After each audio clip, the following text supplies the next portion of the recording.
Pertanyaan pertama yaitu menurut pendapat Anda, pendidikan inklusi itu solusi atau masalah? Jelaskan. Menurut saya, pendidikan inklusi adalah sebuah solusi bagaimana kita bisa menangani atau mengatasi permasalahan yang terdapat pada anak berkebutuhan khusus. Dengan mempelajari pendidikan inklusi, kita lebih mengetahui tata cara dan bagaimana perkembangan dan bagaimana solusi mengatasi anak-anak tersebut. Pertanyaan kedua yaitu jelaskan dua pengertian pendidikan inklusi menurut para ahli, lalu disimpulkan pengertian pendidikan inklusi menurut pendapat Anda sendiri. Menurut Hildengun Olsen Tarmansyah 2007, pendidikan inklusi adalah sekolah harus mengakomodasi semua anak tanpa memandang kondisi fisik, intelektual, sosial, emosional, linguistik, ataupun kondisi lainnya. Menurut Staub dan Pick Tarmansyah 2007, pendidikan inklusi adalah penempatan anak berkelainan ringan, sedang dan berat secara penuh di sekolah. Di sini dapat kita simpulkan bahwa pendidikan inklusi adalah tawaran pendidikan bagi siswa berkebutuhan khusus tanpa memandang kondisi fisik, mental, sosial, emosional, bahasa, atau lainnya untuk menerima tawaran pendidikan bersama di sekolah biasa. Pertanyaan ketiga yaitu jelaskan konsep dasar tunanetra. Tunanetra adalah gangguan pada penglihatan. Kedua matanya tidak berfungsi sebagai saluran penerima informasi dalam kegiatan sehari-hari seperti halnya orang awas.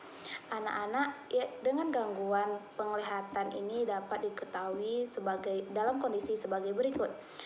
Yang pertama, ketajaman penglihatannya kurang dari ketajaman yang dimiliki oleh orang awas. Yang kedua, terjadinya kekeruhan pada lensa mata atau terdapat cairan tertentu. Yang ketiga, posisi mata sulit dikendalikan oleh syaraf otak. Yang keempat, terjadinya kerusakan susunan syaraf otak yang berhubungan dengan penglihatan. Ada beberapa ciri yang tampak pada anak tunanetra sebagai berikut. Menulis dan membaca dengan jarak yang sangat dekat, hanya dapat membaca huruf yang berukuran besar. Mata tampak lain, terlihat putih di tengah mata yaitu kayak semacam katarak. Kornea di depannya itu terlihat berkabut. Terlihat tidak menatap lurus ke depan, memicing mata atau mengkerutkan kening terutama di cahaya terang atau saat mencoba melihat sesuatu. Lebih sulit melihat pada malam hari daripada siang hari. Pernah menjalani operasi mata atau memakai kacamata yang sangat tebal tetapi masih tidak dapat melihat dengan jelas. Karakteristik anak tunanetra ada sebagai berikut.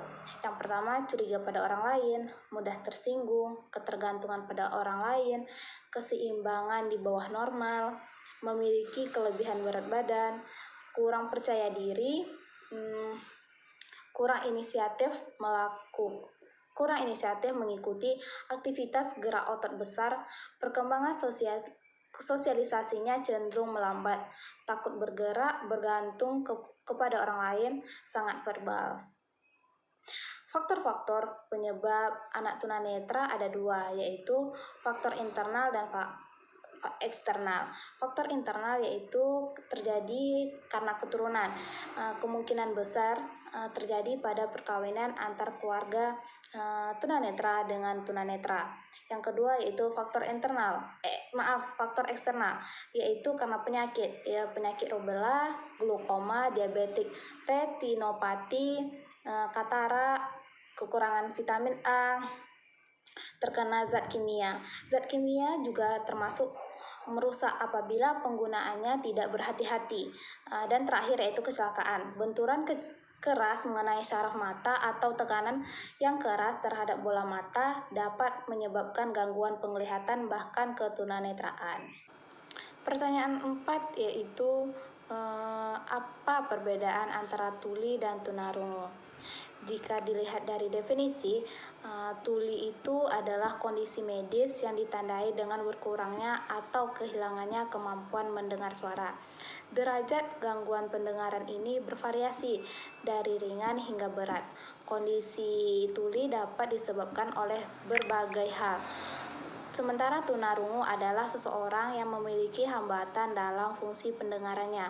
Terdapat dua jenis gangguan pendengaran yang membuat seseorang menjadi tunarungu, yaitu yang bersifat bawaan, sudah ada sejak lahir, dan yang terjadi setelah kelahiran. Dari sini dapat kita tarik kesimpulan bahwa tuli dan tunarungu itu sama-sama gangguan pada pendengaran. Tetapi ada beberapa hal yang membedakan antara tuli dengan tunarungu, yaitu kalau tuli, kemampuan berbahasa isyaratnya dapat digelar pada siapapun. Sebuah identitas sosial lebih nyaman terdengar. Sementara tunarungu, ketidakmampuan mendengar, kerusakan indera pendengaran, diagnosis medis terkesan lebih diskriminatif.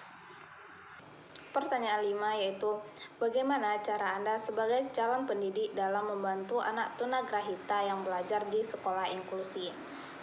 Pertama, dengan melakukan pendekatan pada anak tersebut, seperti mengajak dia berbincang, bertanya di waktu luang, memberi peringatan jika anak tersebut melanggar peraturan, dan mengajak dia untuk terlibat dalam pembelajaran.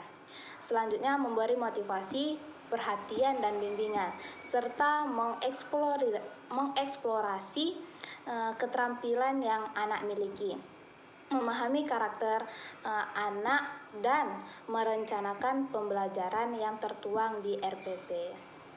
Pertanyaan ke-6 yaitu, bagaimana cara Anda dalam membantu mahasiswa tunadaksa apabila ada di kampus Anda? Cara saya membantu mahasiswa yang menyandang tunadaksa apabila ada di kampus saya yaitu dengan cara saya berbicara kepadanya bagaimana yang saya lakukan kepada orang normal biasanya. Apabila dia menanggapi saya dengan bahasa isyarat kepada saya dan saya kurang memahami cara bahasa isyarat, saya juga harus bisa menghargainya dan meresponnya dengan tenang, dan beri senyuman dan dengarkan dan lihat sepenuh hati apa yang dia praktekkan agar mereka merasa dirinya juga dihargai. Seorang penyandang tunadaksa mengharapkan dirinya diperlakukan sebagai pribadi yang mandiri. Jangan pernah beranggapan bahwa seseorang tunadaksa itu membutuhkan pertolongan hanya karena dia cacat. Tawarkan bantuan kita hanya melihat mereka membutuhkan kita atau tidak, dan tanyakan kepada mereka bagaimana kita dapat membantunya sebelum melakukannya. Pertanyaan 7 yaitu, jelaskan klasifikasi anak tunalaras.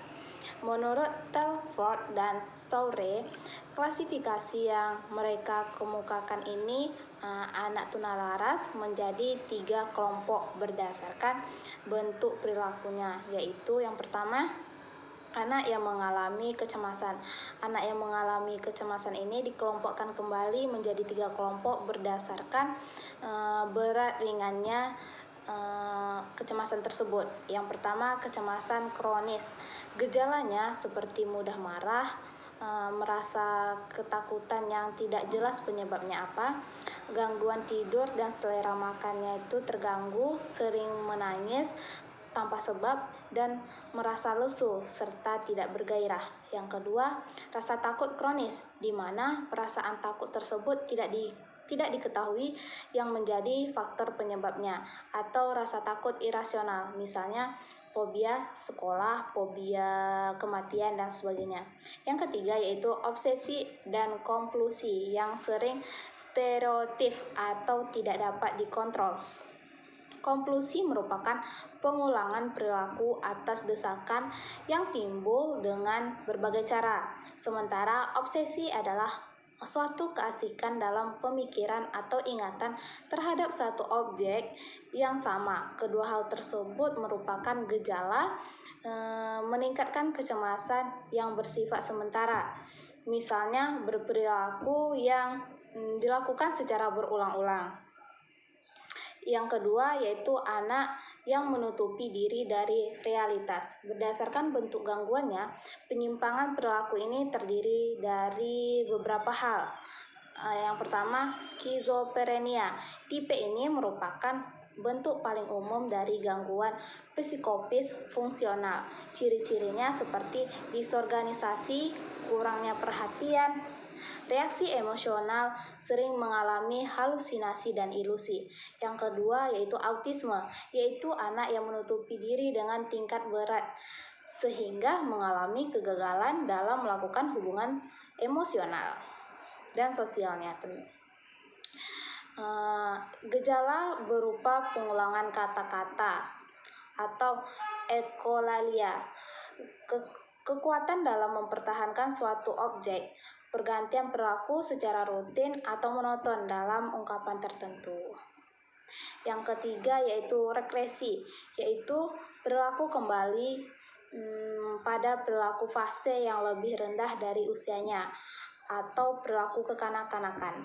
Perilaku tersebut terjadi biasanya apabila mengalami ketegangan atau stres. Misalnya menghisap jempol, mengompol, berbicara seperti bayi. Yang keempat yaitu berhayal dan berfantasi, yaitu perilaku untuk menutup diri atau melarikan diri dari kenyataan yang dihadapinya. Yang ketiga yaitu anak yang mengalami permusuhan. Anak tipe ini yang mengalami gangguan emosional di mana tingkah lakunya bersifat agresif dan destruktif. Ia sering merusak barang, benda, dan bahkan menyerang terhadap orang lain, bahkan hewan.